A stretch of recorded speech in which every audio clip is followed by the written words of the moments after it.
Messages continue pouring in following that heartbreaking and fortunate turn of events in Gilgil, Nakuru County, where up to 16 young lives were lost at Utumishi Girls Academy in Gilgil. That's one of the issues we'll be conversing with my guest right here in studio. But equally today, the nation witnessed the 23rd National Prayer Breakfast at Safari Park Hotel, a solemn gathering where the country's top leadership convened under the banner of forgiveness and reconciliation. We saw hands clasped and heads bowed as leaders declared that our shared future must eclipse our political divisions. Yet as the echoes of those prayers fade, the stark, unforgiving reality of our nation remains. From the ashes of the tragic Utumishi Girls Academy fire, a disaster that has once again exposed the glaring, fatal lapses in our school safety enforcement, to the looming geopolitical and public health risks of the proposed U.S. Ebola treatment center right here in Kenya. The fundamental questions we ask is, what is next? Are our leaders truly walking the talk of reconciliation, or is this prayer breakfast merely a stage for political hypocrisy before the insults resume? Tonight, we tackle the state of the nation, and joining me in studio are four prominent and notable voices, from Kenya's leadership circles.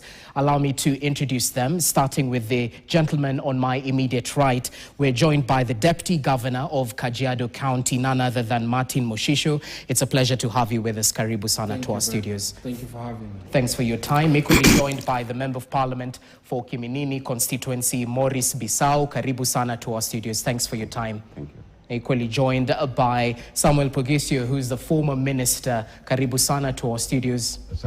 Thanks for your time. Equally joined by Kipruto Arap Kirwa, who is a former minister. Karibu sana, Mheshimiwa. It's my pleasure. It's a pleasure to have you with us. And gentlemen, we are having this conversation on a dark day in Kenya's history following that unfortunate turn of events in that school in Gilgil, where, as we mentioned, up to 16 lives were lost. And it's obviously goes without saying that psychosocial support is following for those who survived and have harrowing experiences, even as we wait for the DNA analysis to be conducted starting tomorrow. I'd like to begin with you, Kipruto Arap Kirwa, because even as you pass your condolence messages to the bereaved, we've had so many numerous policy directives and government inquiries following past school fires right here in the country. As early as the 1990s, we've mentioned them in our reports right here on KTN. The Utumishi Girls tragedy, which has happened recently, has revealed a persistent cycle of weak enforcement and administrative negligence. So, having served at the highest levels of government in the past, why does state machinery continue to fail to implement this critical safety reforms once public attention shifts? Well, first of all, thank you for having me in this studio once again, and allow me to pass my condolences to the families and relatives of the students that we have lost this today, about 16 of them. And also wish quick recovery for those who might have been affected in different stages of arson or burning. And I do hope, as you've said very well, that we shall not be forgetting just when other things seem to be galvanizing our thoughts as a people. We should be vigilant all the time. And some of the schools, as you know, in the past, had some kind of door system that would find it hard for a child to get out of the place once it is locked when they go to sleep. We feel some of these things should be checked from time to time, and the inspectorate in the Ministry of Education should be at the forefront in ensuring that every school is safe and every child, because as we hand over our children to boarding schools, we do hope that we are going to see them at the end of the term.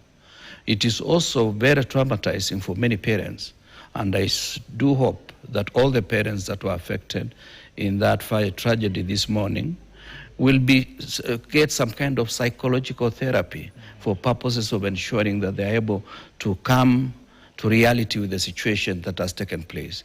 It is a disaster that all of us must condemn and must wish the Ministry of Education to be more vigilant and other agencies that are judged with the responsibility of managing disasters in our republic. But there are gaps, Mheshimiwa. At the end of the day, after the fire incident at Russia, which happened not too long ago, we saw some safety protocols cascaded down to some of the schools, and implementation seems to be the issue. Well, why is this? Why that disconnect between policy reforms and implementation on the ground? Briefly, from where you sit. Well, I can just only affirm with the situation that many Kenyans, we seem not to take seriously the assignments that we are given. We seem to take it that it is business as usual.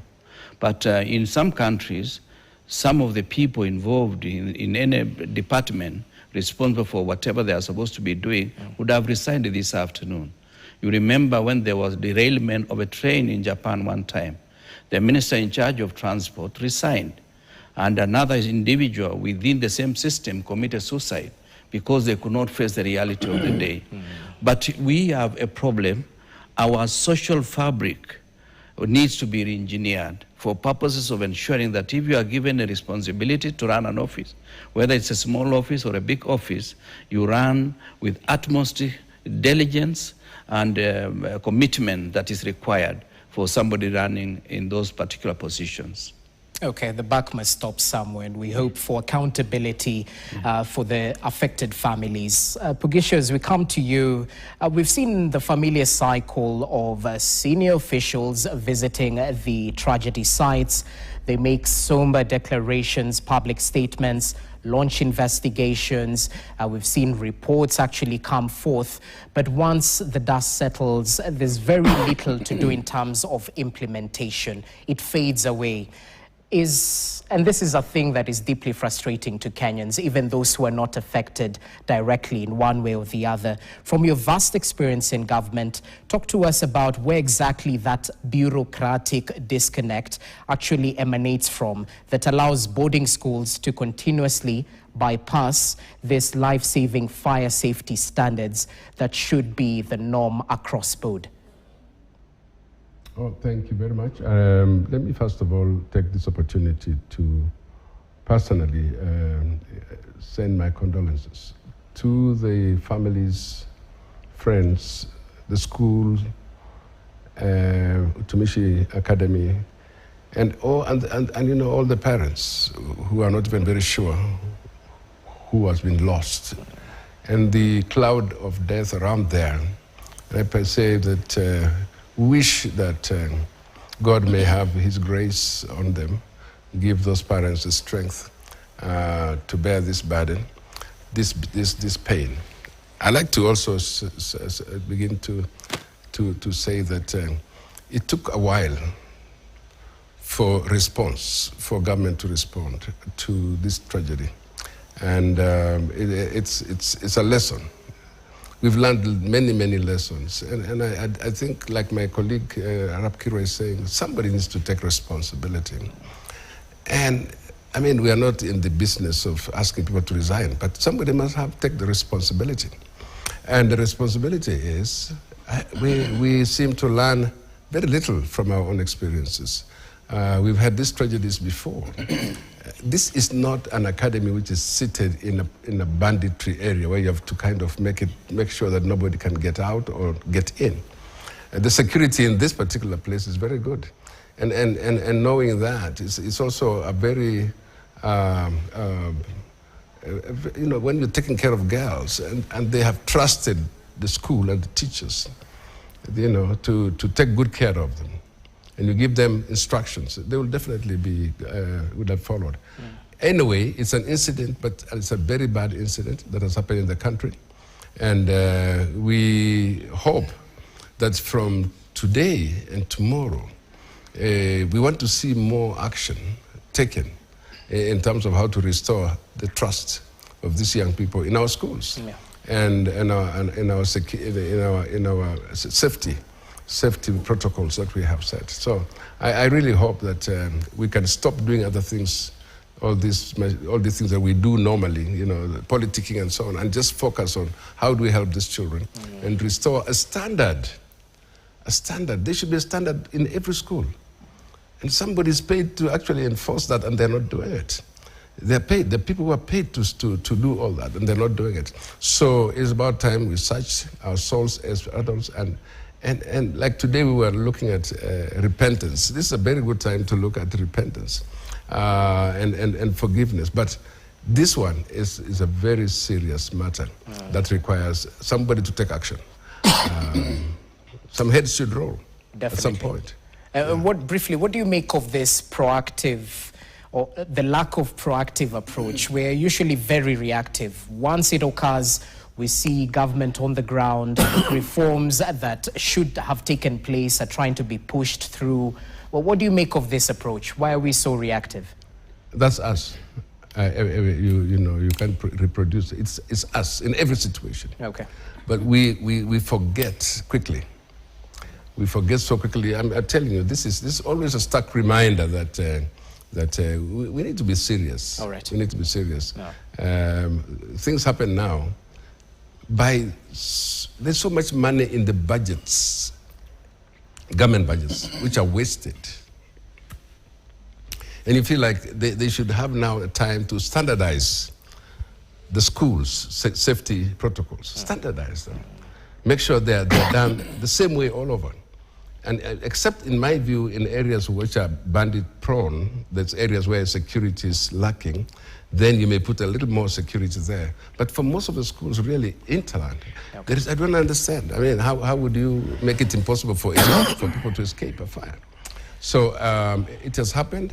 We can rush back to say we are there now. We are in our presence, but forgetting what we should have done. We forgot to do what we should have done. And so this is about time to standardize. I mean, I should be able to go to a Kenyan secondary school and say, this school has been built, the safety protocols are the same as the next school, so that our children are safe. Yeah. Interesting, and good thing we have a representative of the people right here. Maurice Bissau, you're the Member of Parliament for Kiminini constituency, and we understand investigations are continuing into what exactly caused the fire, but some of these early indications point to systemic issues, administrative negligence, or is it weak enforcement of safety policies? And that begs the question, because you're a representative of the people, as I mentioned, how exactly will the National Assembly be able to hold the Ministry of Education accountable for failing to enforce its own safety regulations? Okay. First of all, let me take this opportunity to pass my condolences to the family of those who lost their lives, and also to wish quick recovery to those who are actually hurt in this inferno. But this has happened again and again, and I think it's just the time we have to say it must stop. Because in every given school, a boarding school, there is a matron. Also, within the counties, we also have quality control officers. And the focus should not just be on hygiene matters. An example, the lavatories are broken down. There's a possibility of waterborne disease. This has happened again and again. And we know within the disaster cycle, there'll be another fire again, sooner or later. But the question is, even for the established standard operating procedures, if they were, we need to reinforce these, and not just having them on paper, but there should be a system, an example, within the quality control officer, within the matron, on a quarterly basis. They do a drill. In the event there is fire, how do we tackle this? Which are the escape routes? And within the existing structures, do we have an exit route? Or do we only have one door? When there's a fire, the kids will have to struggle to get out. But again, the buck stops with the principal as the accounting officer, and also with the quality control officer, and it should be within their terms of reference, like on every quarterly basis, including performance evaluation. When they're being evaluated, they should ask an example. Quarter one, did you do the inspection to ensure that the standard operating procedures exist, and how are they?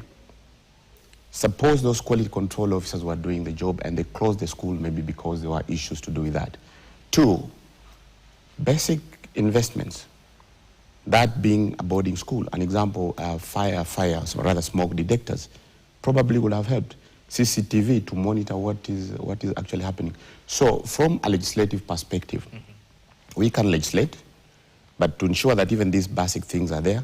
But again, it is up to the ministry to ensure that even the performance contracts that are signed are not just performance in terms of results for the students, but also about their safety. And we need to stop this because it will happen again.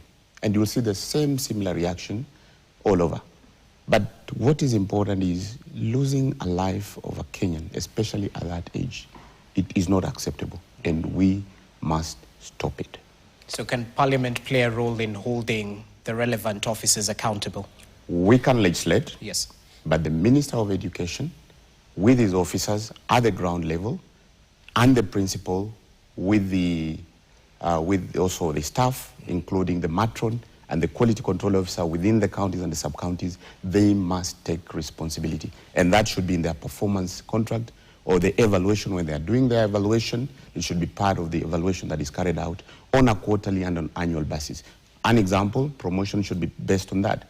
We don't want to see a situation where a principal was in a certain school, there was an inferno, is transferred, and again is promoted, or the quality control officer on a certain sub-county, this happened. So we need to curb all these things so that in the performance file also, we try to also bring up Kenyans also who are responsible. Okay, and we shouldn't transfer incompetency, as has been mentioned time and time again.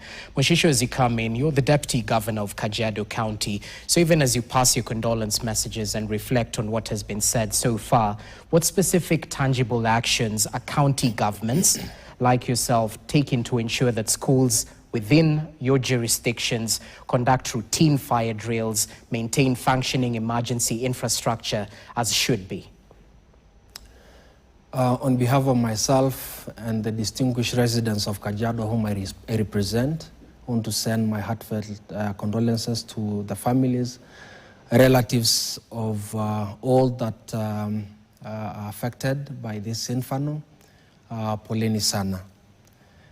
I totally agree with my colleagues that as a nation, we should not be reactive to all these happenings. We should be proactive. We should learn from history. We should learn from the past. And this incident is not the first to happen in Kenya. We have witnessed many of them, and indeed others that are more lethal than what happened today. But we condole, we cry with the families, and as a nation, we forget so fast. I think it is the highest time that we start questioning from the word go, even the structures that we call dormitories. Are they safe for our learners? We need to revisit these structures. Should provide an easy exit in a manner that we can be able to save life in case of such an incident. My colleagues had talked on safety measures. We should not wait for such to happen for us as a leadership to think about them. It is the highest time that we become so serious, right from legislation. The National Assembly should help us come with legislations that will help schools ensure that all these safety measures are adhered to and are in place. Well, as a county governments, we all know the devolved functions. The primary part of our education system is with the national government. What is devolved is the ECD and TVETs. But having said that, I think we have a responsibility, both as the national and county governments, to come together and think about the safety of our learners in schools. So if it is to use a multi-sectoral approach, then this is the time, because I think as a nation, we're not ready for another tragedy and continue with the reaction instead of proactive, knowing that we have gone through such experiences in the past. That is my thinking about all this that is happening in our nation, and I think it is the high time to put system right so that we don't witness what we are witnessing right now in the future. Yeah, definitely. Losing one life is too many. Yeah. So how about 16 young lives lost? Accountability should be taken. Enforcement of these safety measures, especially in boarding schools, should be a thing of should be a priority, you know. So at the end of the day, we definitely condole with those who have lost their loved ones following that tragic incident, but we still want questions answered based on what has been raised right here. But gentlemen, that's not all that happened today. I'd like us to shift focus to matters at the National Prayer Breakfast, where politicians led by President William Ruto today adopted a reconciliation tone at this year's National Prayer Breakfast, asking Kenyans to seek forgiveness and pray for the nation ahead of the 2027 general election. The prayer breakfast held in Nairobi was also attended by delegations from different parts of the country, where every speaker called for moral introspection and humility among Kenya's political class. Listen in.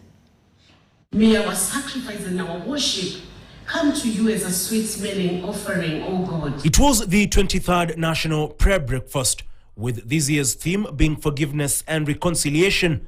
Less than 15 months to the general election, all the three arms of government, from the executive, legislature to the judiciary, represented by their heads.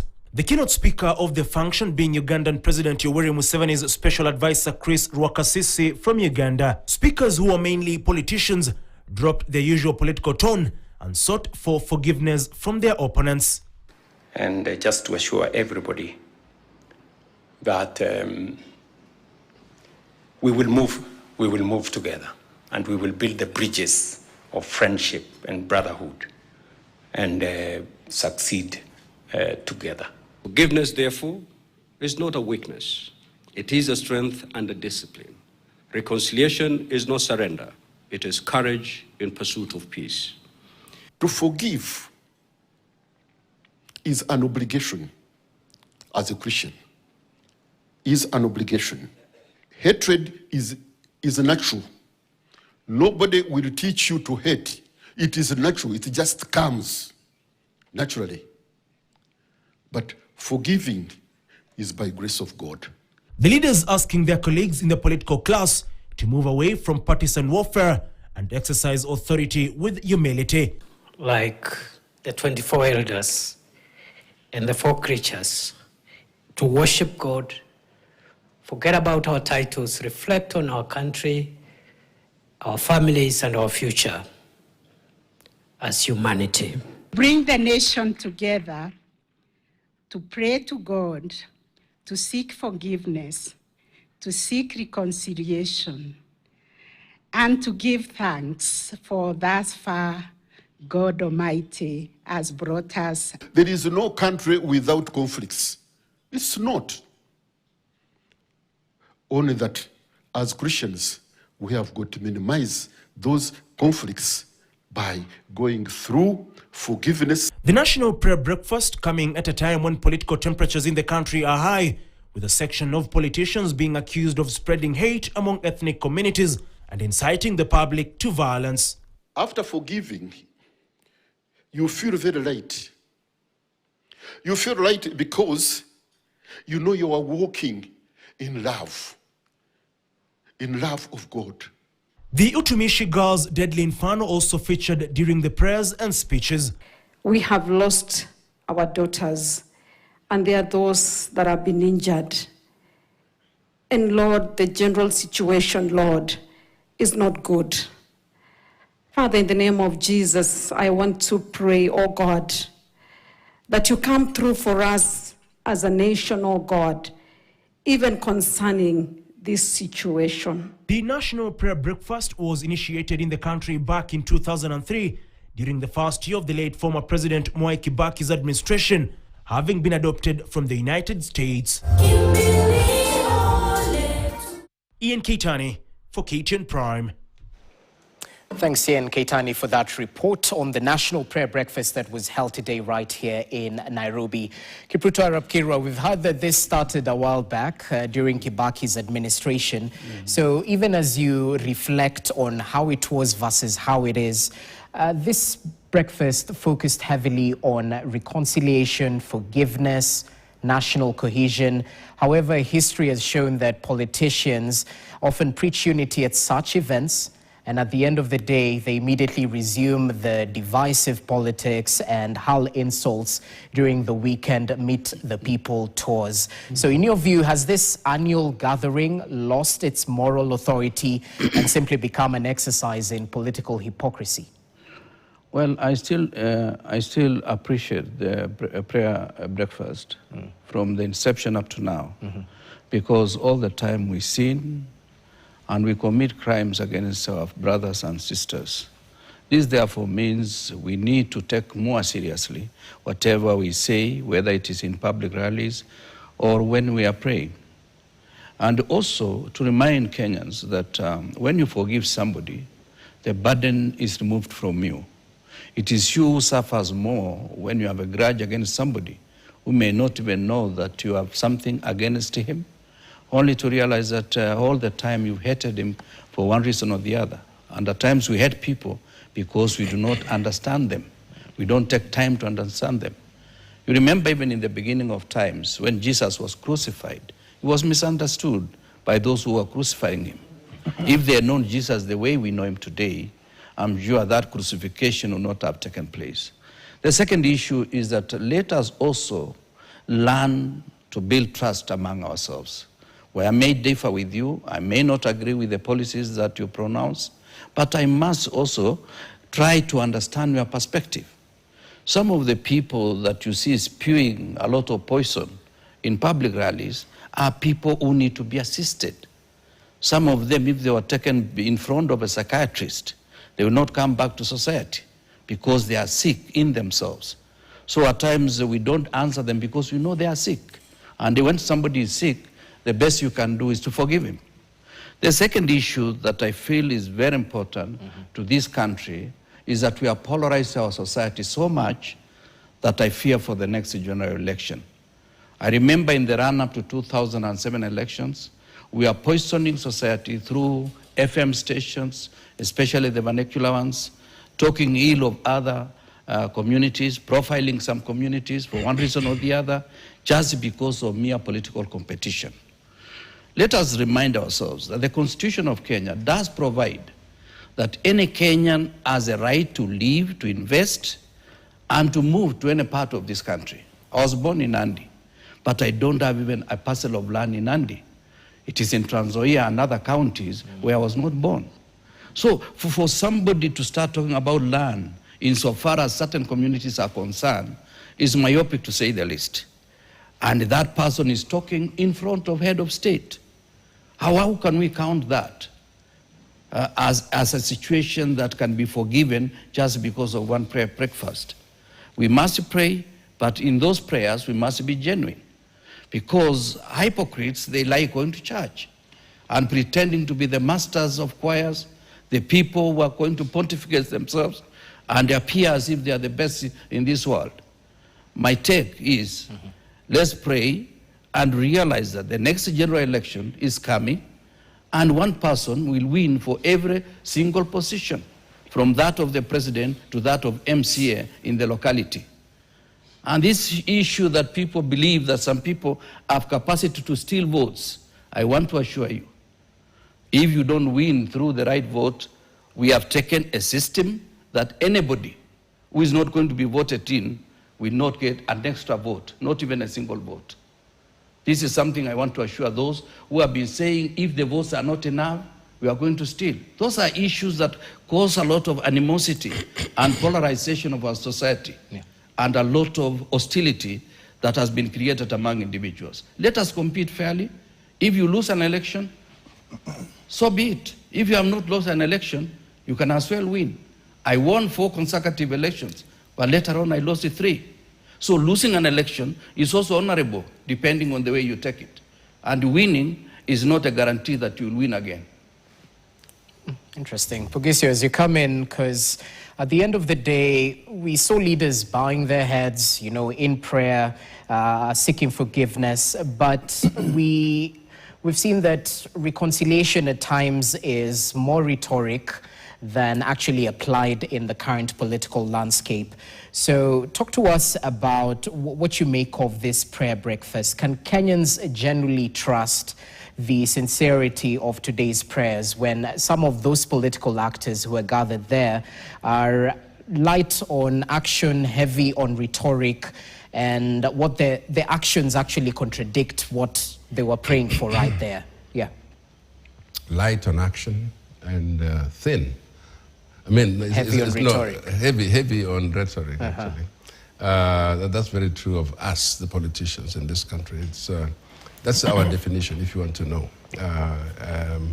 If a gathering like this one is supposed to be solemn, and how about what you hear every Sunday in churches? I mean, you can imagine, this is just one day, but every Sunday, that's where vitriol is spewed in church. And people attack each other, attack their communities, and so on and so on.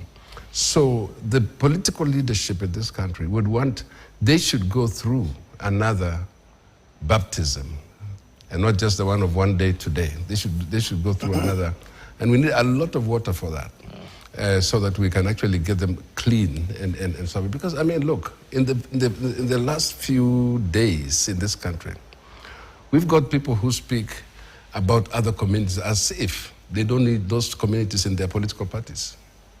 You're discussing people as if they don't belong in this country. The way that we attack and almost insult our former presidents, speak about them.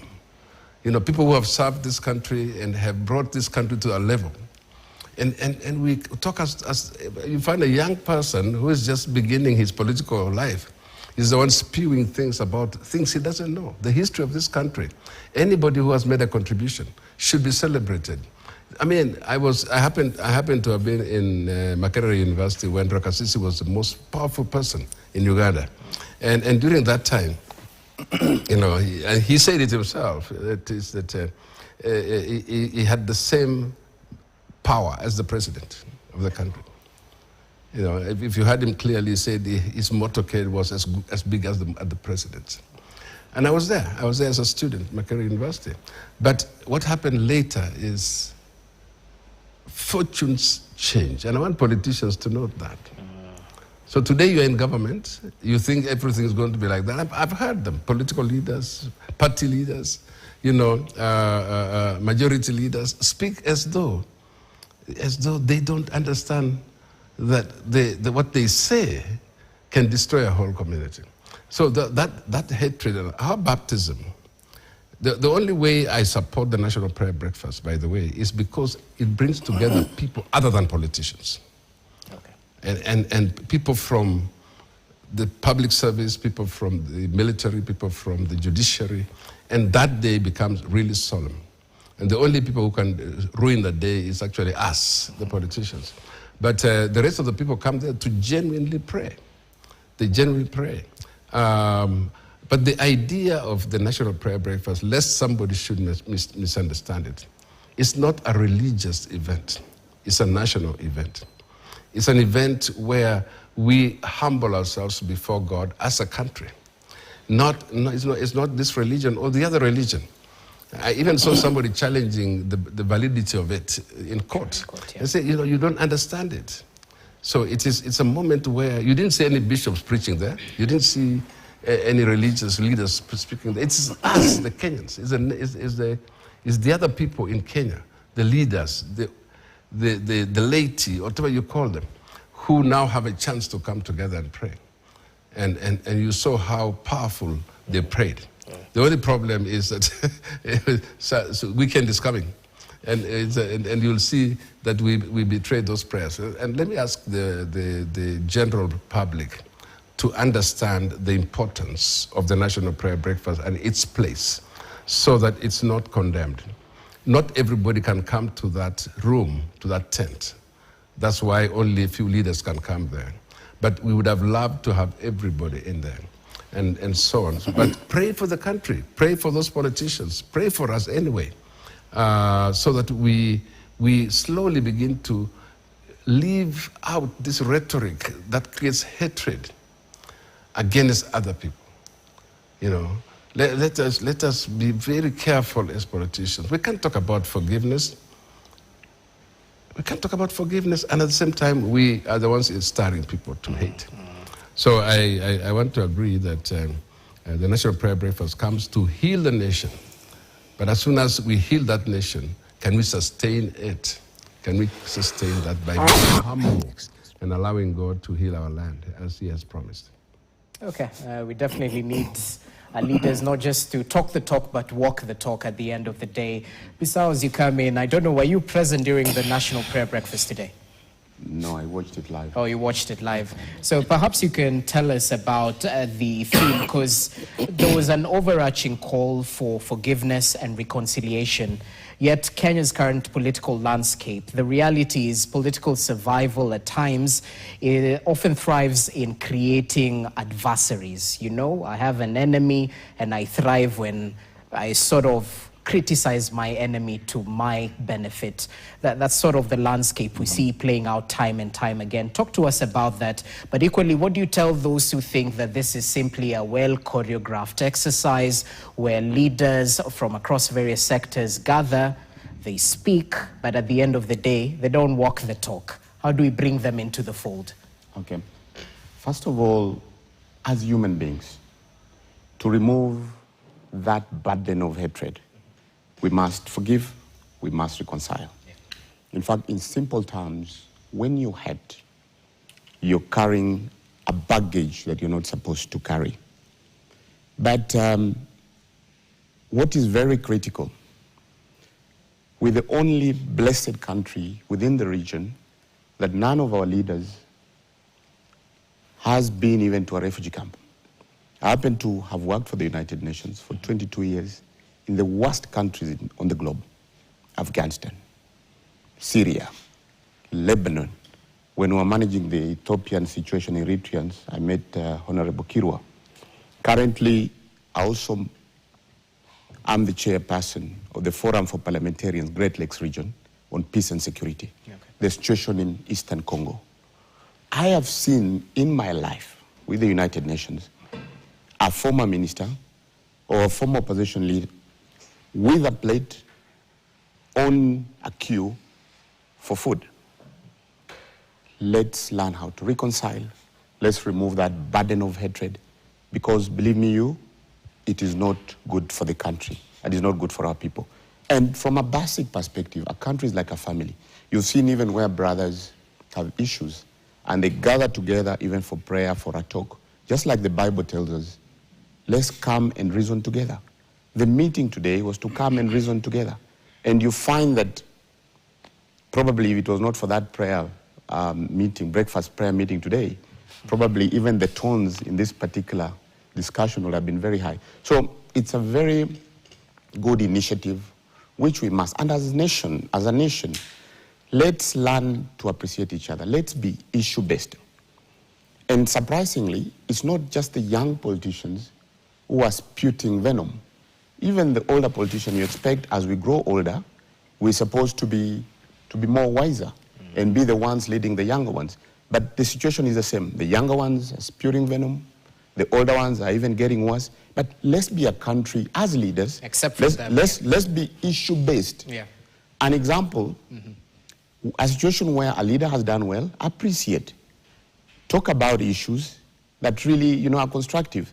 And also, while in power, let's also listen to those who are not in power. And remember also, it's like a merry-go-round. You're in power today, tomorrow in the opposition.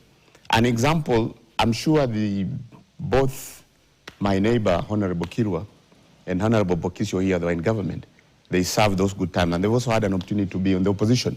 So when you're in government, when you're criticizing, remember, in the next phase, you might be on the opposition. And maybe what you're criticizing might be the solution that you need to also. So let's just be focused. Let's be issue-based. And a situation like in the developed societies, where an opposition guy will come up with his decision and say, look, I support what you've done and congratulations. When it's opposition in our setup here in our country, it's purely opposing. No constructive criticism. No guidance. So let's get out of that. But by and large, let's not be a country that carries burdens in terms of hatred. Let's forgive. Let's work, with each other. It's very critical. Okay. Critically, like our county, it's Kenyandogo, Trans Nzoia. So if you don't take it in the correct way, that is why we're having a lot of challenges from our county leadership because of the type of approach. You're from this tribe, you're from this tribe. If you asked an example, for us who grew up in Trans Nzoia, maybe, even from the accent, you wouldn't know. Probably someone would like to link you from your second name or something. But let's get out of that. Let's be one united nation with a focus, forgiving and working together, and that's it. Interesting, Moshisho, as you come in, at times, usually on the receiving end from viewers, when I meet them on the streets, they tell me, hey, this leader speaks so well while in studio, but the moment they leave, their true colors come out. So we definitely need to walk the talk in our own capacities as leaders. But talk to us about this narrative of issue-based politics. At the end of the day, is it popular amongst the masses? Because on one end we have that saying that our leaders are a reflection of who we are as a society. So the people we vote in reflect who we are. But some of the people who have been voted in, and no criticism to Honorable Bissau and you as well, don't really reflect the ideals of the society. It's a reality of Kenya we live in, the abrasive type of politics that usually thrives ahead of the polls that usually come after every 5 years. Talk to us about the realities and the ideal scenario that we are painting here. Yeah. Okay, let me start by saying the spirit behind the National Prayer Breakfast is excellent. Our prayer breakfast has borrowed a lot from the US prayer breakfast that is quite old. This year, they had their 74th prayer breakfast, while Kenya today was the 23rd prayer breakfast. And we ask ourselves, how did it started? When you go back to history, you understand that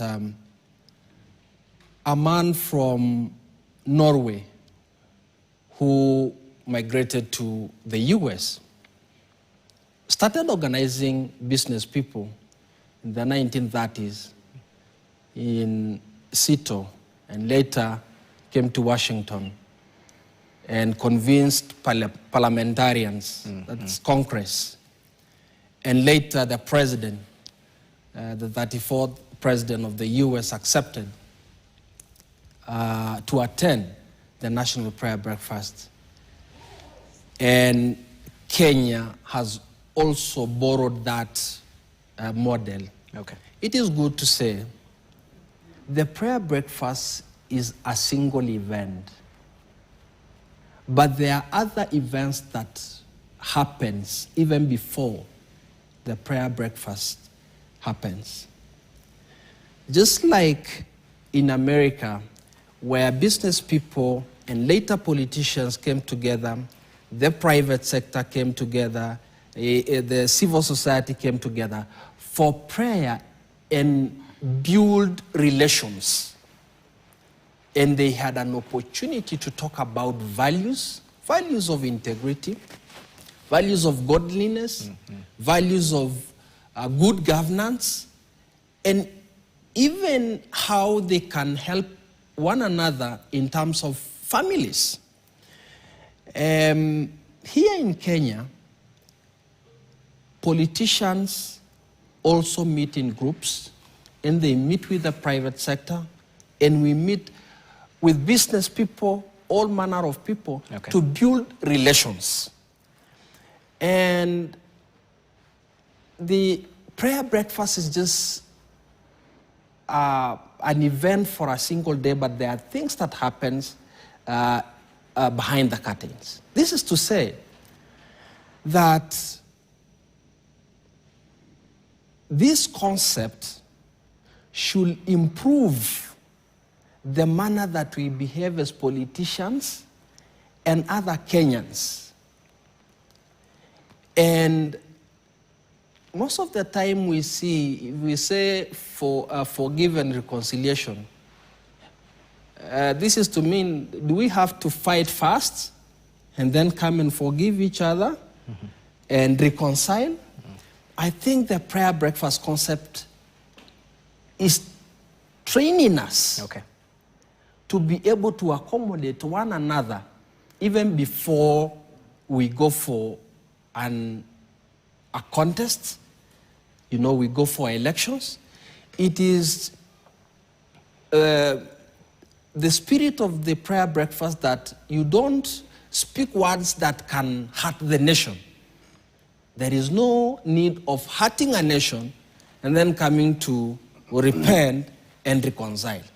We should be very mindful that we have built relations with Honorable Pogisio, and therefore, though he is my competitor, but he is not my enemy, I should not release venom or words that can break him and the entire nation just to wait for a national prayer breakfast to come and say sorry and we reconcile.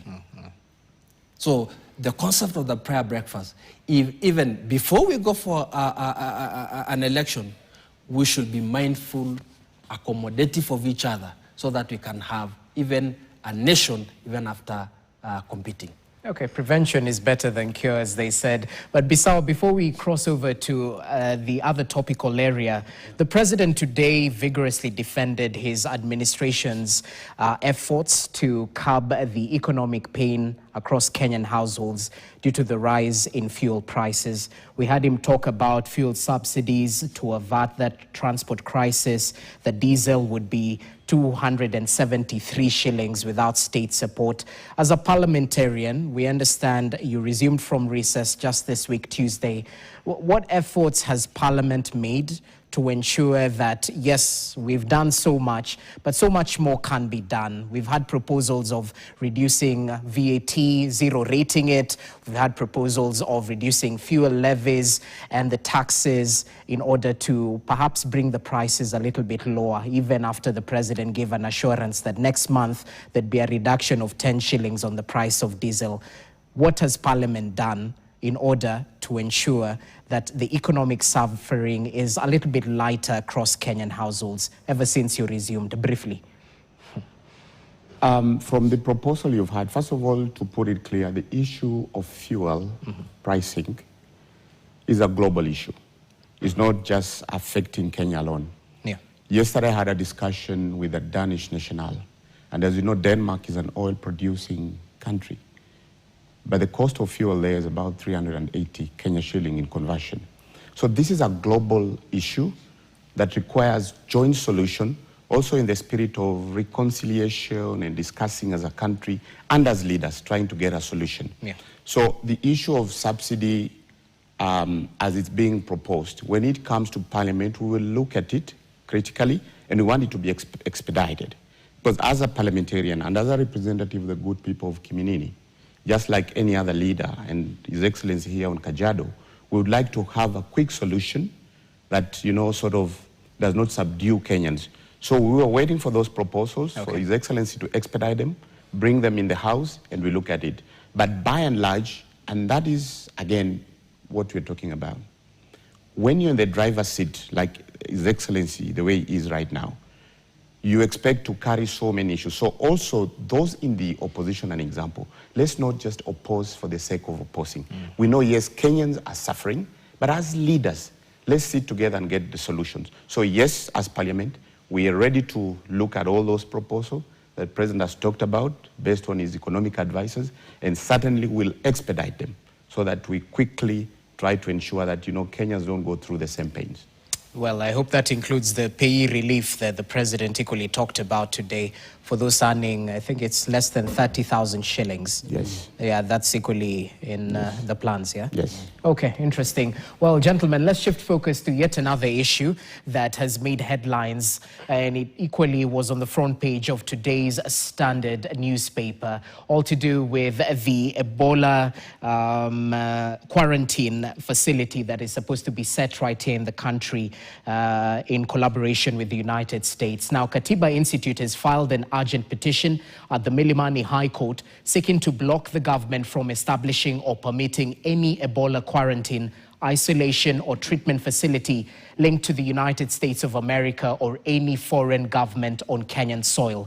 And as Milia Kisianya now reports, the Ministry of Health has responded, stating that Kenya will not shy away from engaging international partners on any forum, including the United States. Listen in. The ongoing public uproar surrounding the proposal that would see an Ebola treatment center established in Kenya has been met with a lot of reaction.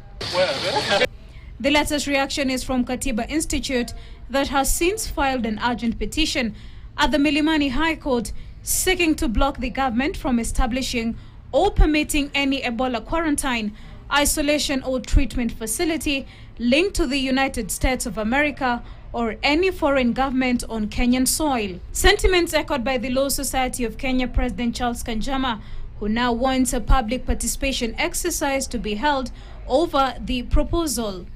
We want the government to be open. The Constitution expects the government to be accountable and to also have public participation when they are doing something that has an impact on the public. Meanwhile, the government through the Ministry of Health has broken its silence. Public Health Principal Secretary Mary Muthoni now says Kenya is at liberty to engage other partners in combating the highly risky Ebola virus that has so far claimed the lives of over 100 people in the Democratic Republic of Congo. International collaborations happen every other day. And when there is a discussion around having an isolation center in Kenya, it's not a bad thing, really. And it's a discussion. Because emergence of diseases and reemerging of diseases will keep recurring every other time.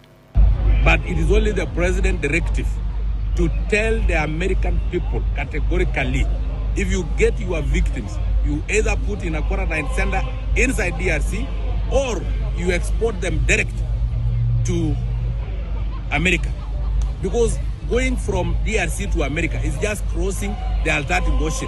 Why do they want to take them far away to the east, yet America is on the west?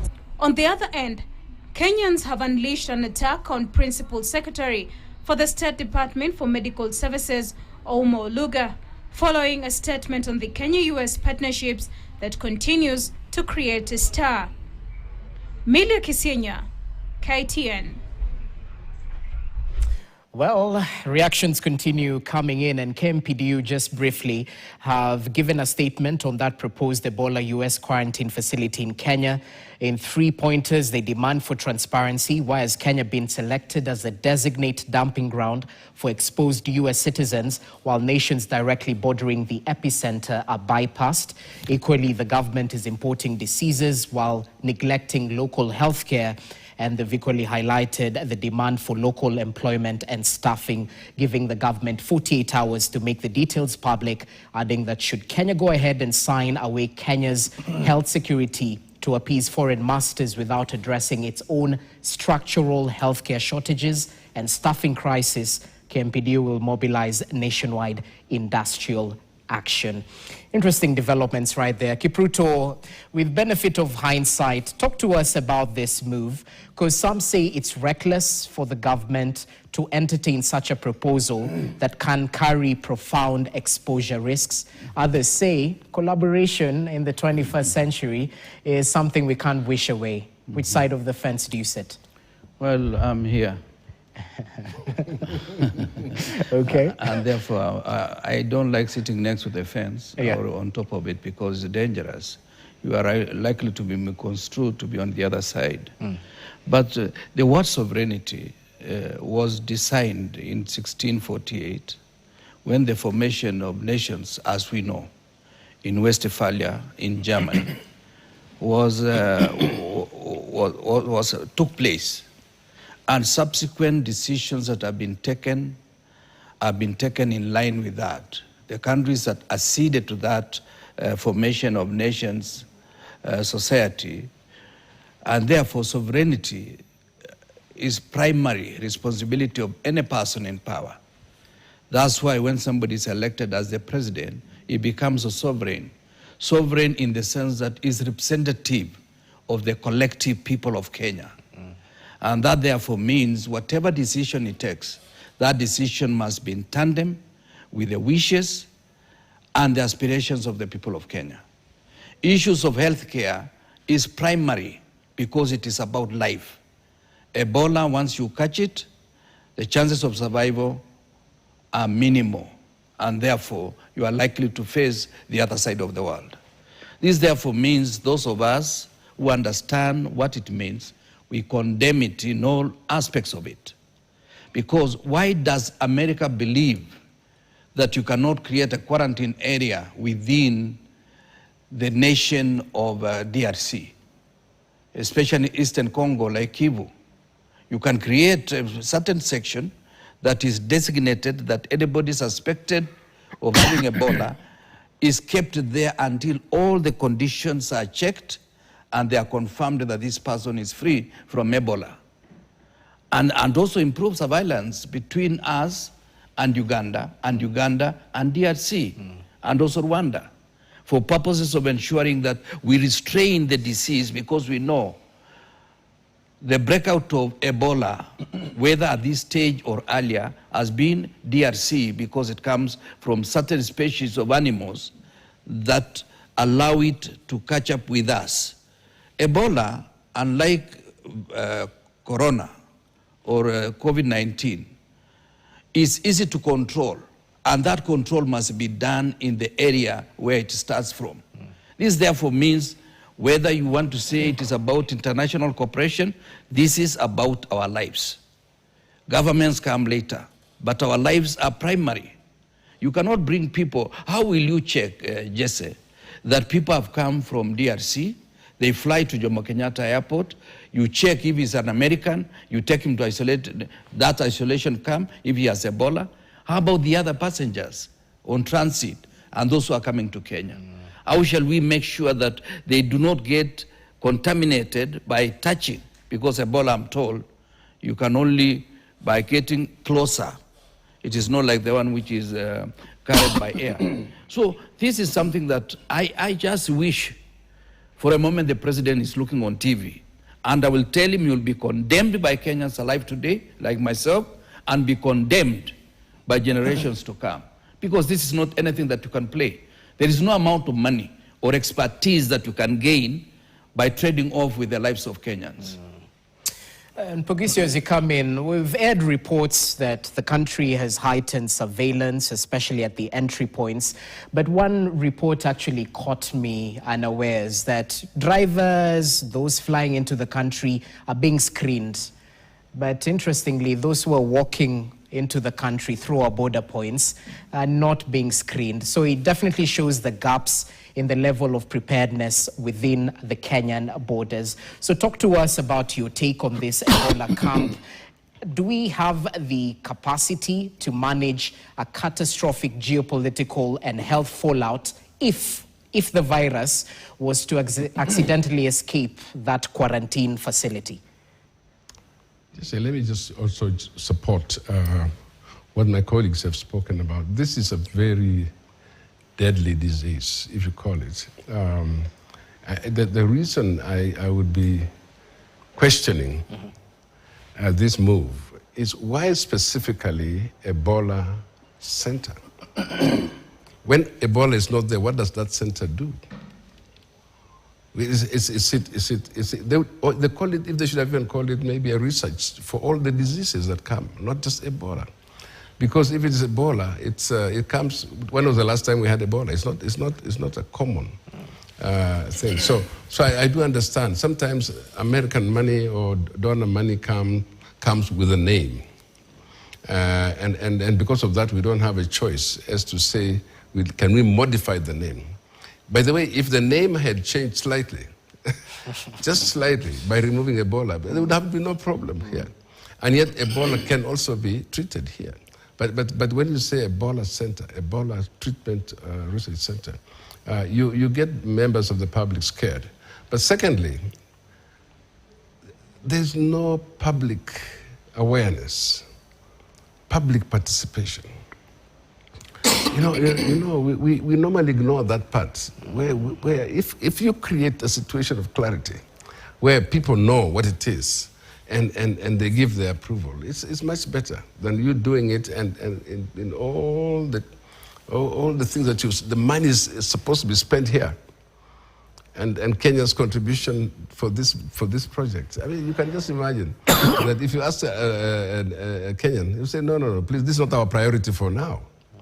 I live on the border with Uganda, for example, and the majority of the people don't go through any formal entry point.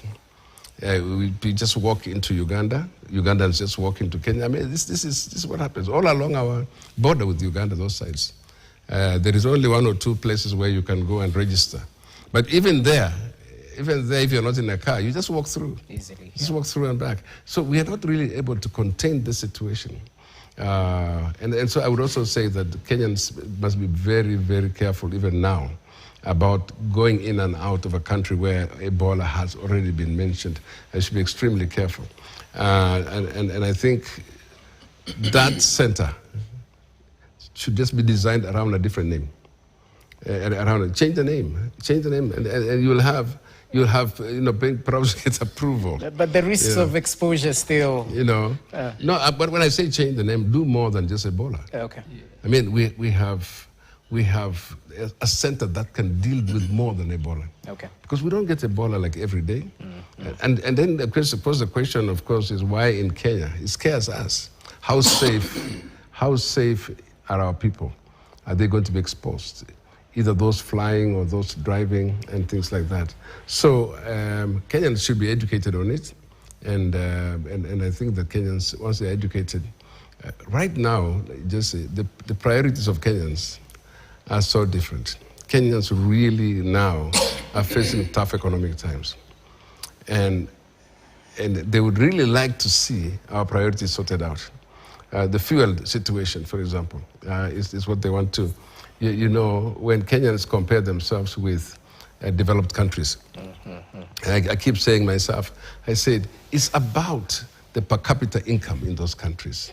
If you tell me that fuel is expensive in Norway, I mean, for Norwegians, that is nothing for them. 360 shillings equivalent is nothing. They can afford more than that. But come to Kenya. In Nairobi, for example, I can go to a restaurant and buy coffee for 400 shillings. But a person from Kapenguria, from my village, that is a whole meal for a family. You see, it all depends on where your capacity is.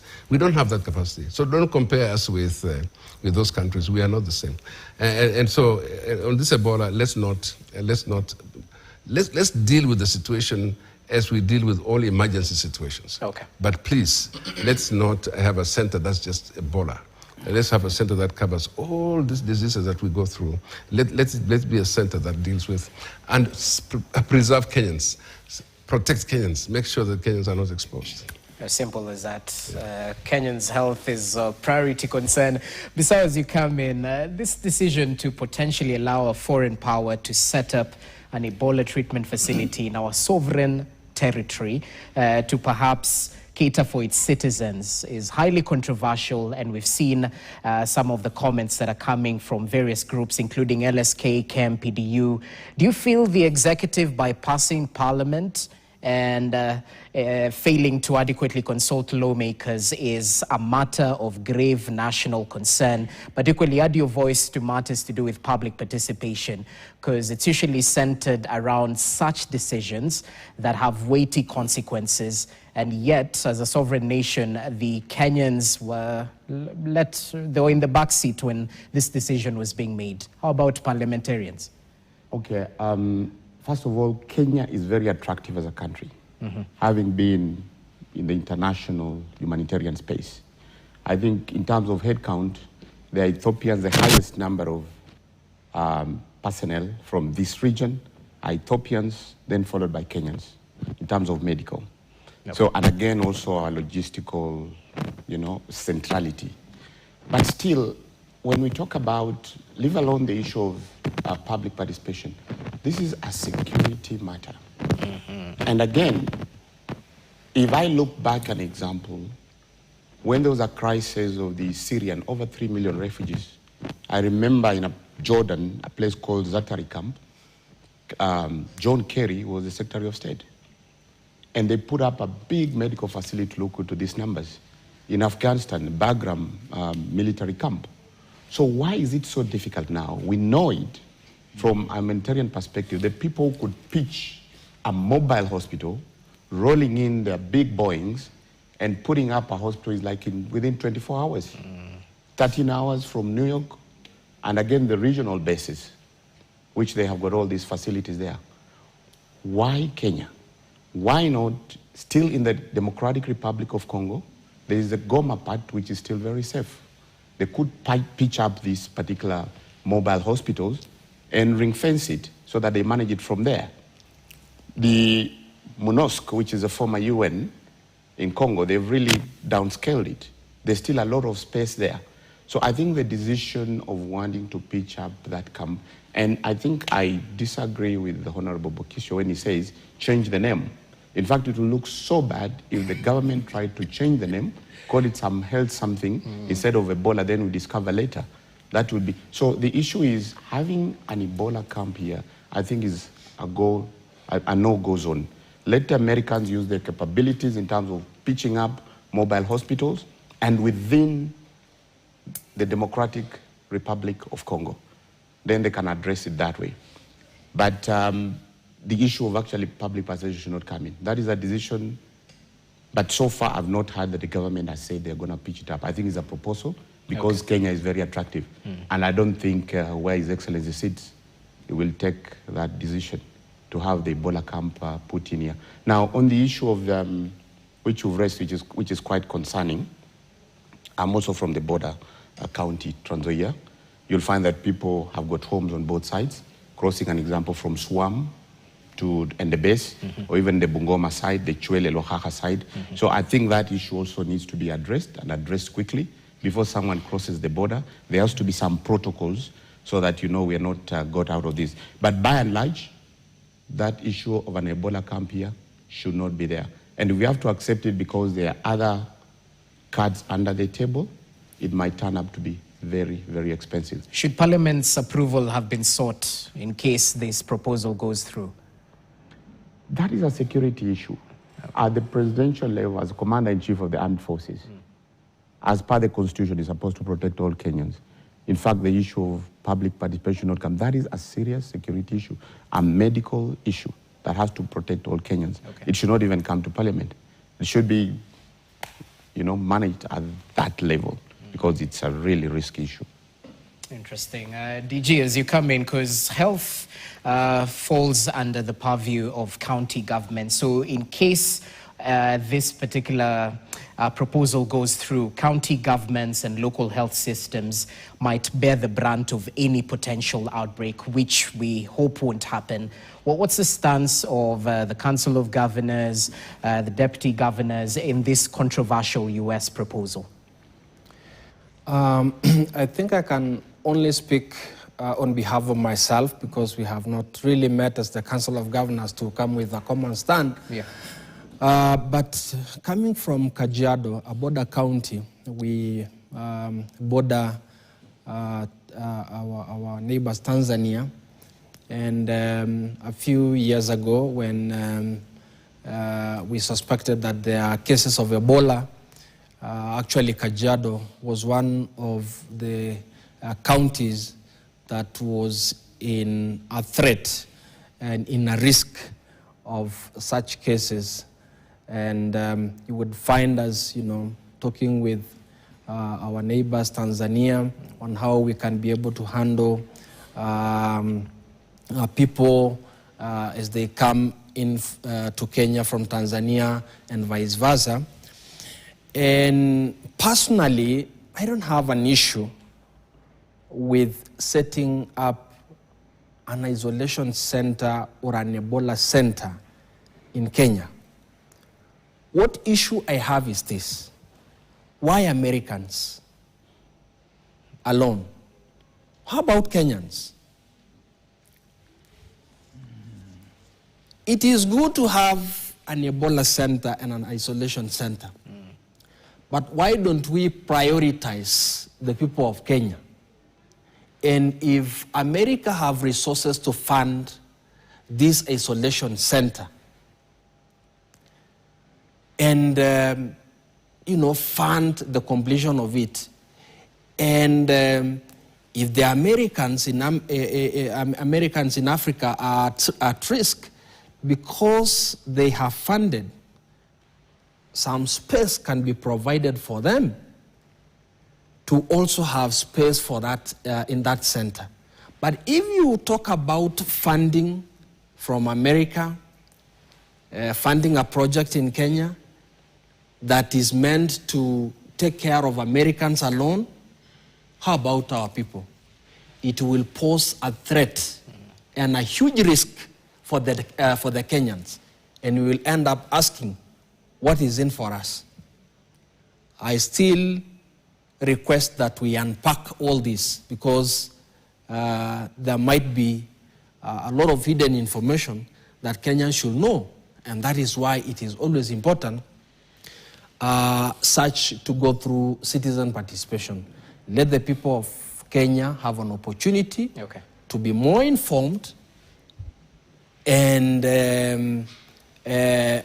through that we can unpack all this, because I'm still asking what informed this decision to have it in the Kenyan soil, and this is only for the Americans. Interesting, and we definitely need more information on this particular issue, despite the public health risks it poses to Kenyans. It would be a step in the right direction, but only if we have dotted the I's, crossed the T's, as they say. Gentlemen, we're pressed of time. I don't know if you have final comments, 30 seconds each as we finalize this discussion.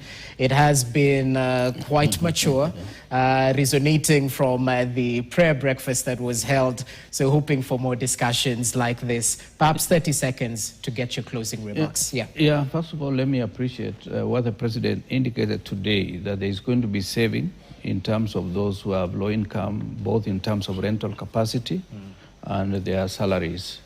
Those who earn less than 30,000 per month. But it's also important for the President to understand that there is need for us to look on both sides of the budget. The issues of revenue collection and the issue of expenditure.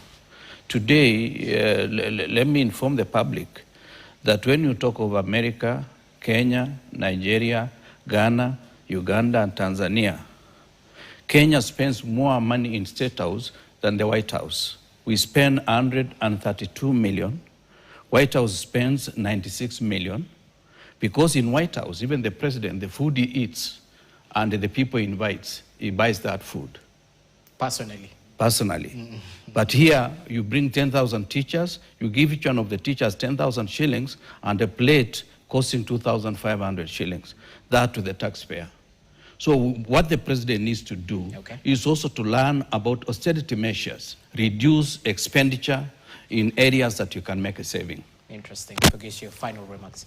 My thoughts around the safety of our schools, but also about the National Prayer Breakfast. Just to say that if we came out of a situation today and we spoke about the school that was facing those problems, the Utumishi's place, maybe now is the time to challenge our parliament, that the committees of parliament and also the committees of the county assemblies, responsible for safety, responsible for health, responsible for education, should converge and go and come up with what would be the law or the guidelines, so that we have this safety. We've gone too much. We forget so quickly about these children.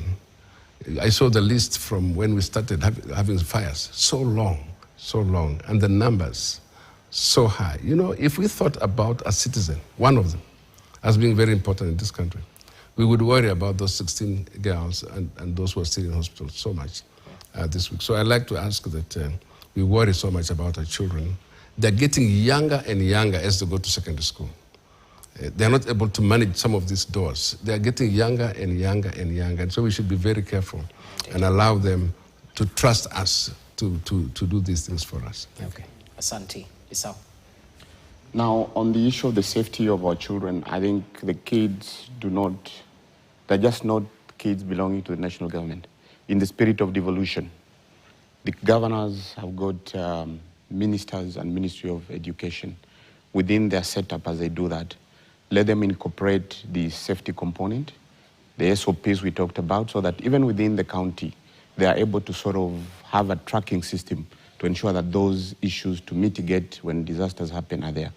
And lastly, also to ensure that, you know, their disaster management and mitigation capacity within the counties are inbuilt, and, you know, so that we can sort of reduce when these disasters actually happen. But by and large, as a country, let's be a country that forgives, reconciles, so that we can remain united. Thank you. With politicians leading from the front. Yes. Okay.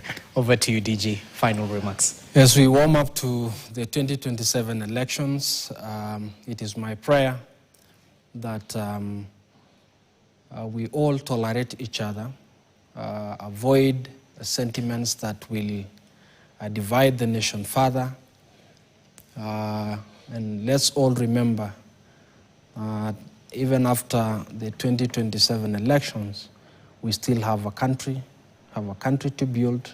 We have young people who still dependent on this great nation, and where their hope is that they have a good nation, that their dreams can also thrive. So let's all tolerate each other in the spirit of the prayer breakfast. Always find room in our hearts to forgive each other and to reconcile and forge ahead as a nation. Thank you. Asante sana. Gentlemen, it's been a pleasure to have you with us. Next time, we'll try and make sure this is not a manual to make sure gender balance is composed in this particular panel. But your input, spot on. We appreciate your time and your presence. Kipruto Arap Kirwa, former minister. Samuel Pogishio, former minister. Equally joined by Maurice Bissau, Member of Parliament, Kiminini constituency, and the Deputy Governor of Kajiado County, Martin Moshisho. Asanteni sana for your time. And keep it KTN. Even as early as tomorrow, we'll be giving you periodic updates from Gilgil in Nakuru County, even as the DNA analysis and identification process is set to kickstart following that tragic event that occurred at Utumishi Girls Senior School in Nakuru County. That's how we wrap up tonight's edition of KTN Prime. Thank you so much for watching. I hope you're adequately informed. Thank God you were watching the brilliant minds on television tonight, where we added impetus to national conversations that are already ongoing. My name is Jesse Rogers. Enjoy the rest of your viewing. Good evening.